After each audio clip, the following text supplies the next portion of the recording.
a essa casa de oração. Você pode dar um pouquinho de retorno? Agradeceria. Não estava nos meus planos ter feito a primeira visita a vocês, assim como não estava nos meus planos fazer esta segunda visita.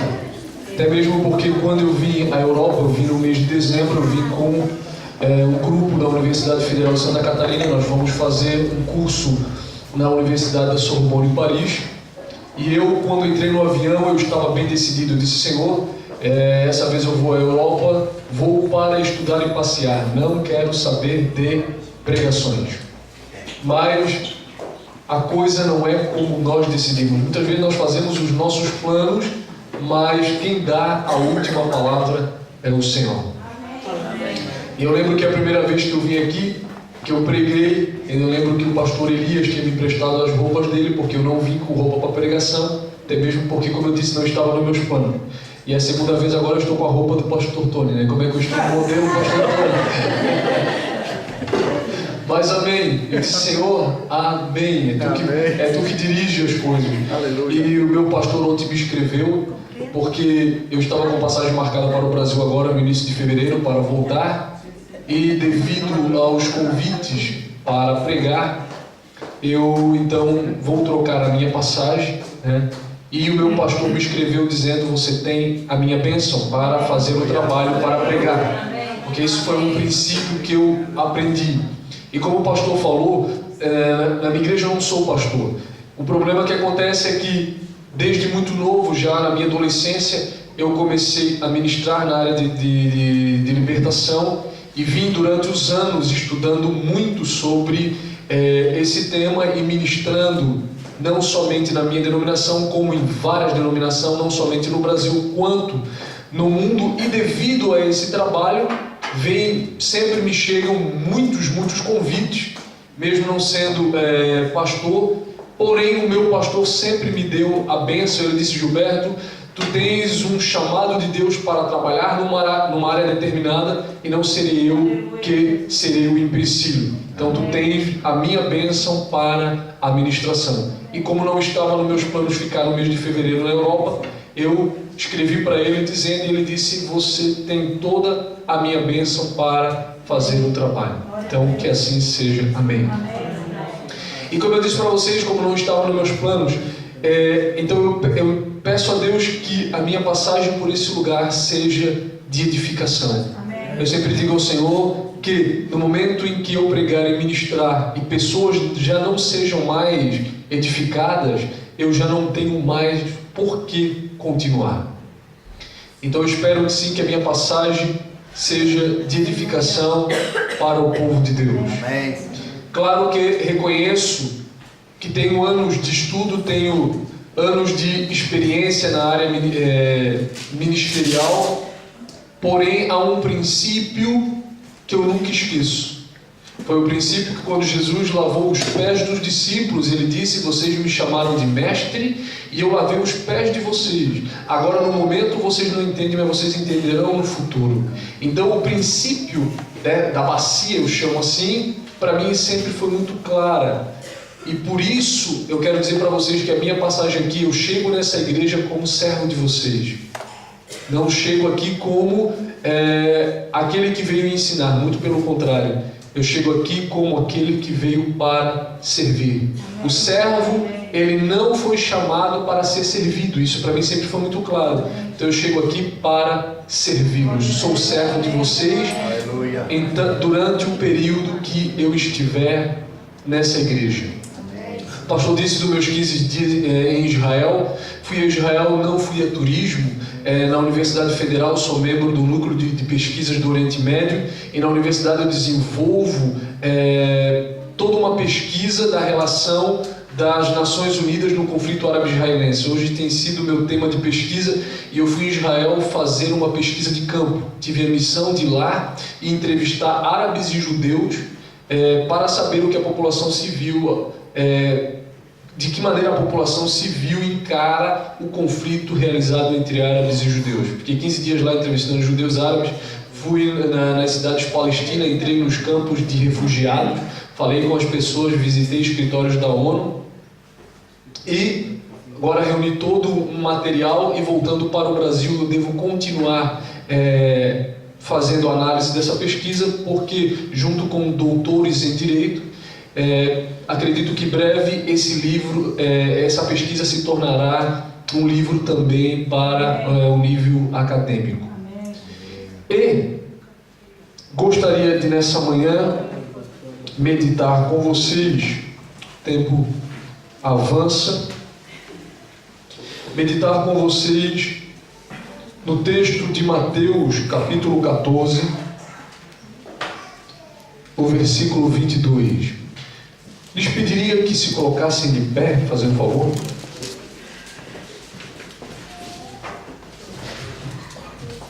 Mateus 14, versículo 22, que fala da seguinte maneira: E logo ordenou Jesus que os seus discípulos entrassem no barco e fosse adiante para outra banda enquanto despedia a multidão.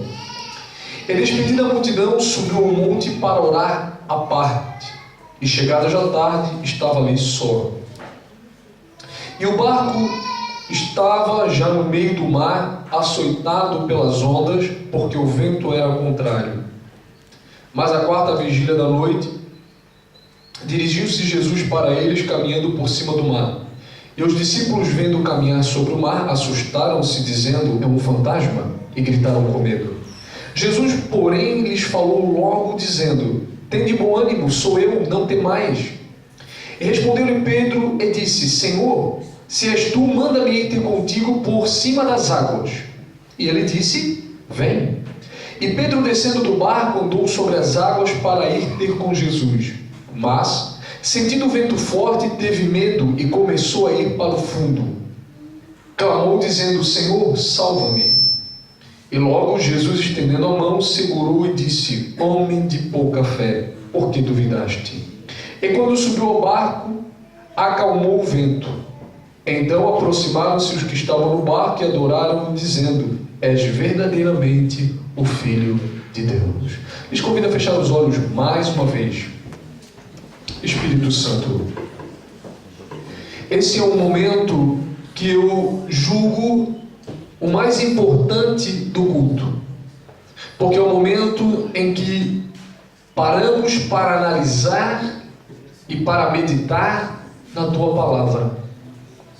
Espírito Santo, precisamos da Tua orientação. Ensina-nos nessa manhã, ministra ao nosso coração algo novo, algo especial. Pai, que haja edificação nos corações. Em nome de Jesus, pela autoridade que me é concedida, eu quero, Senhor, nesse momento, repreender do nosso meio toda e qualquer atuação espiritual das trevas, todo e qualquer espírito maligno que venha para atrapalhar e para desviar a atenção dos ouvintes durante a mensagem. Eu quero dizer que vocês estão fora de atuação agora, em nome de Jesus. Eu os ordeno que saiam dessa sala agora, em nome do Senhor Jesus.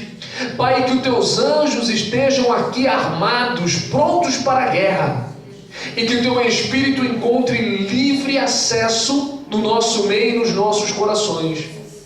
Como igreja tua, te pedimos, Senhor, num gesto simples e humilde, fala conosco, porque precisamos ouvir a tua voz. Amém. Pedimos e te agradecemos, que assim seja. Amém. Amém. Podemos assentar. Nesse texto que nós acabamos de ler, esse texto está relacionado com mais um dos episódios do ministério de Jesus Cristo. Porém, cada narrativa, cada episódio vai nos trazer pontos específicos, vai nos trazer lições para o nosso amadurecimento e o nosso crescimento espiritual. A Bíblia começa nessa parte relatando que estava Jesus com os seus discípulos quando ele pede que os seus discípulos partam para outra banda do rio enquanto Jesus fica naquele local. Primeiro ponto interessante é que Jesus pede que os discípulos passem para outra banda do rio, enquanto ele não vai com os discípulos, senão fica naquela banda do rio. E a Bíblia diz o porquê ele fica ali, enquanto ele fica despedindo a multidão. Jesus sabia que havia muito trabalho a ser feito do outro lado, porém pede que os discípulos vão primeiro, enquanto ele fica ali fazendo o quê? Gastando tempo com a multidão, despedindo a multidão. E nesse despedindo a multidão, o que eu analiso aqui é a preocupação de Jesus com as pessoas. Ali estava uma grande multidão e Jesus não saiu dali enquanto não a despediu. Cada indivíduo era um indivíduo particular, cada indivíduo com a sua particularidade estava relacionado à preocupação do mestre. Quando se prega, claro que o pregador muitas das vezes ele vê o coletivo, ele vê a multidão.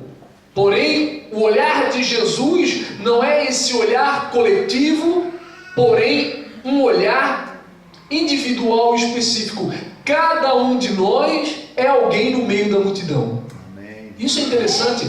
Cada um de nós é um indivíduo específico no meio da coletividade. Aleluia.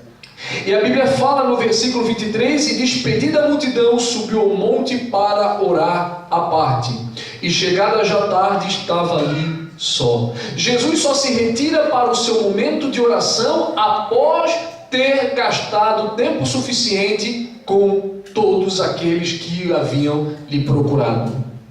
E despedida a multidão, subiu ao monte para orar. Por que o monte? Nós sabemos que Jesus tinha uma vida agitada, na qual a multidão lhe rodeava, e ele sempre procurava lugares que ele pudesse ter, vamos assim dizer, um pouco mais de intimidade, um lugar onde ele pudesse desenvolver o seu momento de oração, sem estar rodeado pelas multidões, sem estar ali assediado pelos necessitados. Jesus então vai para o monte orar.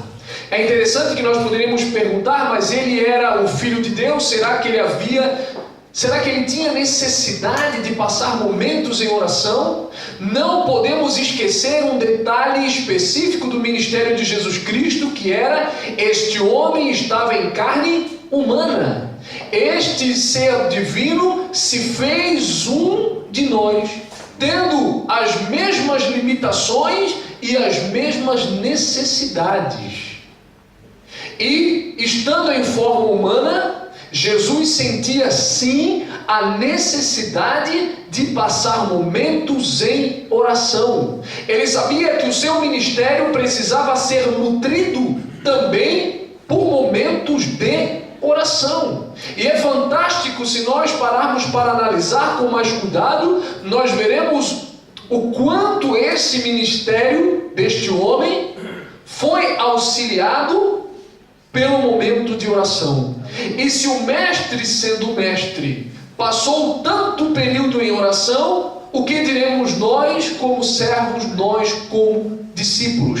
Temos que ter esse homem sempre como a base, sempre como o exemplo para uma vida cristã abençoada, para uma vida cristã madura e uma vida cristã sadia. O homem de Nazaré subiu ao monte para orar, e chegada já tarde estava ali só. Em momentos ele estava rodeado pela multidão, e daqui a pouco, num segundo momento, ele estava só. Orando o quê? Sozinho. Aqui nós podemos ver as duas facetas do período de oração. Nós podemos aqui ver as duas modalidades em que a oração insere. Que modalidades são essas? Nós temos a primeira modalidade, analisando aqui, Jesus estava só, a modalidade de oração individual. Nós podemos ver isso em Mateus 6,6, quando diz: mas tu, quando orares, entra em teu quarto e, fechando a tua porta, ora a teu pai que está em oculto, e o teu pai que vê em segredo ou secretamente te recompensará. Tu, quando orares, entra no teu quarto, fecha a tua porta e ora em secreto. Ora em oculto, pois o teu pai que te vê secretamente também te responderá, também te recompensará. Uma das modalidades da oração, nós vemos aqui, é a oração individual. E o que falar da oração coletiva?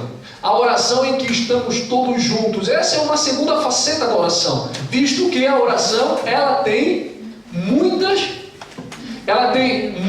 modalidades. Temos a modalidade individual, assim como temos também a modalidade coletiva, que é a qual nós fazemos nessa manhã, aonde fala o Mateus 18:20, onde estiverem 2 ou 3 reunidos em meu nome, estarei eu ali no meio deles. E o versículo continua: e o barco estava no meio do mar, açoitado pelas ondas, porque o vento era contrário. O vento era contrário ao barco. E isso nós podemos ver no nosso dia a dia, na nossa vida, quantas das vezes situações são contrárias aos nossos propósitos, quando situações e contextos são contrárias aos nossos interesses. Quantos de nós aqui nessa manhã poderia dizer: olha, na minha vida hoje há uma situação, há um contexto contrário aos meus projetos, contrário a todos os meus interesses. Quem sabe se houver nessa manhã alguém que diga assim: olha, todos os ventos da minha vida estão favoráveis, irmão, você realmente está altamente agraciado. Parabéns para você. Porque a vida não é um mar de rosa. Não se iluda. Encare a realidade como ela é. Jesus mesmo disse: no mundo vocês terão o quê? Aflições. Jesus em momento algum falou aos seus seguidores, aos seus ouvintes, dizendo: olha, se vocês me seguirem, a vida de vocês será um mar de rosas. E o pregador que prega esse tipo de doutrina está pregando uma verdadeira balela. Jesus de Nazaré, ele disse: no mundo vocês terão aflições. Ter aflições significa: no mundo vocês irão chorar, sim. No mundo vocês terão problemas, sim. No mundo vocês terão adversidade, sim. Nada vai ser maravilhoso. Porém, ele vai acrescentando, dizendo: porém, apesar de todo esse vento contrário que virá, apesar de todas essas circunstâncias difíceis que vocês terão que viver, ele está dizendo: tenham bom ânimo, ou seja, tenham coragem, porque eu venci o mundo. Aleluia. Eu venci o mundo e vocês também vencerão. Então tenham coragem, tenham ânimo. Confiem, respirem fundo e continuem a caminhada, porque eu venci, e essa é a promessa do Senhor, vocês também vencerão. O vento estava contrário, mas à quarta vigília da noite, dirigiu-se Jesus para eles, caminhando por cima do mar. Esse é um dos pontos também que eu analiso, ou que eu julgo como intrigantes. Já era de madrugada, os discípulos já haviam se dirigido para o outro lado, havia uma tempestade no mar. Eu fico imaginando Jesus chegando na beira do mar da Galileia, querendo dirigir-se até os discípulos. Quem sabe não havia barcos disponíveis. Quem sabe aquela hora da madrugada não haviam pessoas disponíveis para levá-lo até os discípulos. E diante dessas impossibilidades, de que maneira Jesus reagiu? Eu sempre digo que adversidades sim teremos, Porém, a forma que nós encaramos as adversidades da vida é que farão a diferença. Ou nós procuramos uma solução, ou nós nos desesperamos.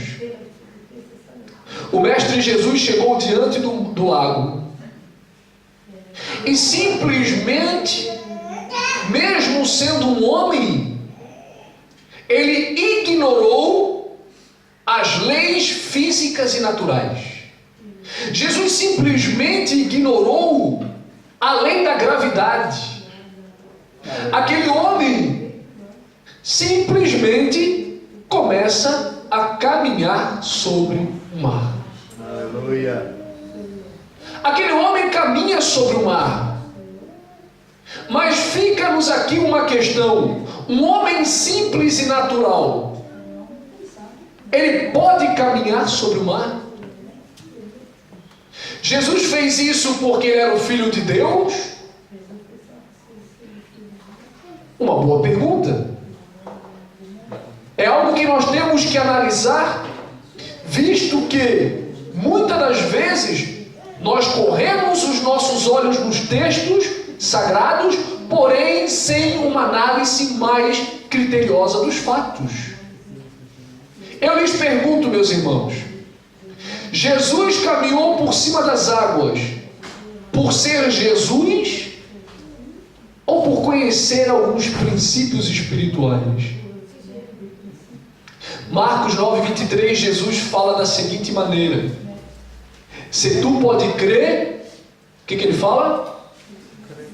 Tudo é possível àquele que crê. Meus irmãos, quando Jesus fala tudo, ele não está dizendo algumas coisas são possíveis. Ele está dizendo tudo é possível. O problema é que nós não conseguimos entrar nessa dimensão de compreensão e de crença. Mas quando ele diz tudo é possível, isso significa que tudo é possível. No entanto, é por isso que ele chega diante daquelas águas e simplesmente começa a caminhar sobre elas. E os discípulos, vendo caminhar sobre o mar, assustaram-se, dizendo: é um fantasma, e gritaram com medo. Vocês imaginem agora os discípulos no meio daquele mar agitado. Provavelmente estava escuro, não estavam de uma noite estrelada, porque se era uma noite de tempestade, não poderíamos esperar uma noite estrelada. O barco sendo açoitado pelas águas, uma adversidade sendo enfrentada, e geralmente é uma característica nossa humana, de nos momentos da adversidade, muitas das vezes é difícil manter a calma e o equilíbrio. Isso é algo natural do ser humano. Perder a calma, perder o equilíbrio não é pecado. Isso é algo natural, é inerente do ser humano. O que temos que tentar desenvolver é agir da melhor maneira possível no momento difícil. E os discípulos estavam ali naquela situação complicadíssima, e para agravar a situação, o que os discípulos veem no meio daquela tempestade? Um homem caminhando sobre as águas. Meus irmãos, imaginem, se coloquem na situação desses homens. Se coloquem na situação desses homens. Quem sabe se fôssemos nos nossos dias, se nós estivéssemos na mesma situação dentro desse barco e de repente nós víssemos alguém caminhando sobre as águas, a nossa tendência evangélica, em primeiro lugar, era pensar que era o quê? Que era o diabo. Era um espírito maligno. Nós ia começar a gritar: o sangue de Jesus tem poder, estás amarrado, coisa ruim, vai embora em nome de Jesus. É a nossa tendência evangélica. E os discípulos não foram diferentes. A Bíblia diz que e os discípulos, vendo caminhar sobre o mar, assustaram-se.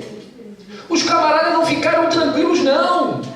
Eles não ficaram ali sentados no barco cantando: meu barco é pequeno e grande é o mar, Jesus segura minha mão. Não!